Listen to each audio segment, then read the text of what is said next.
सुबह सुबह सूरज की पहली किरण के साथ पुजारी रामू बहुत ही शांत मन से मंदिर की सीढ़ियों को पानी से धोकर साफ कर रहा है। वो सीढ़ियों पर सुंदर रंगोली बनाता है और फिर मंदिर के गर्भगृह में जाता है। वहां वो पूरी श्रद्धा से मां महाकाली की मूर्ति का महाश्रृंगार करता है और मां के शीश पर सोने का अत्यंत चमकीला और दिव्य महामुकुट सजाता है। श्रृंगार पूरा करने के बाद रामू आरती की थाली और दिया तैयार करने के लिए पास की रसोई में जाता है। तभी मंदिर के झरोखे से एक मायावी राक्षस अंदर झांकता है। मां का दिव्य मुकुट देखकर उसका लालच बढ़ जाता है। वो चुपके से अंदर घुसता है, मुकुट चुराता है और काले धुएं का बवंडर बनकर गायब हो जाता है।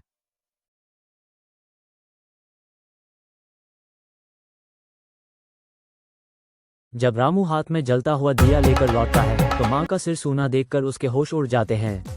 वो रोने लगता है, लेकिन तभी उसे फर्श पर बिखरे पूजा के फूलों पर किसी के भारी और नुकीले पैरों के निशान दिखते हैं। रामू समझ जाता है कि कोई अनर्थ हुआ है। वो तुरंत हाथ में लाठी उठाता है और उन निशानों का पीछा करते हुए घने जंगल की ओर भागता है।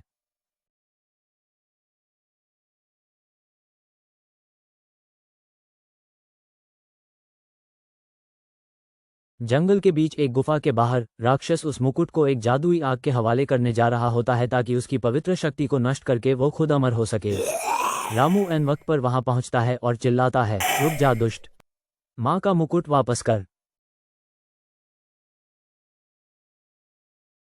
रामू को अपनी तरफ तेजी से आता देख राक्षस रास्ते में तेल बिखरा देता है, जिससे रामू का पैर फिसलता है और वह जमीन पर जोर से गिरकर बेहोश हो जाता है।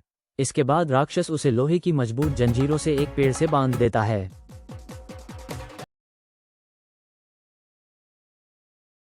जब रामू को होश आता है तो खुद को लोहे की जंजीरों में जकड़ा देख और मुकुट को खतरे में पाकर वह घबरा जाता है। लाचारी में वह अपनी आंखें बंद करता है और पूरे प्राणों से चिल्लाता है, हे मां कालरात्रि, हे जगत जननी, अपने इस बालक की रक्षा करो और इस दुष्ट से अपना मुकुट बचाओ मां। स्वयं मां महाकाली अपने रौद्र रूप में प्रकट होती हैं।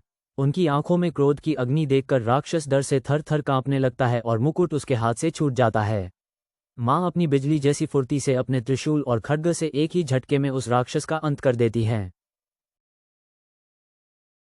राक्षस के मरते ही मां अपने त्रिशूल से लोहे की जंजीरों को तोड़ देती हैं और रामू आजाद हो जाता है। मां अपने करुणामयी रूप में रामू को आशीर्वाद देती हैं, जिससे उसके सारे घाव ठीक हो जाते हैं। मां के अंतर्ध्यान होने के बाद रामू खुशी के आंसू बहाते हुए हाथ जोड़कर मां के जयकारे लगाता है।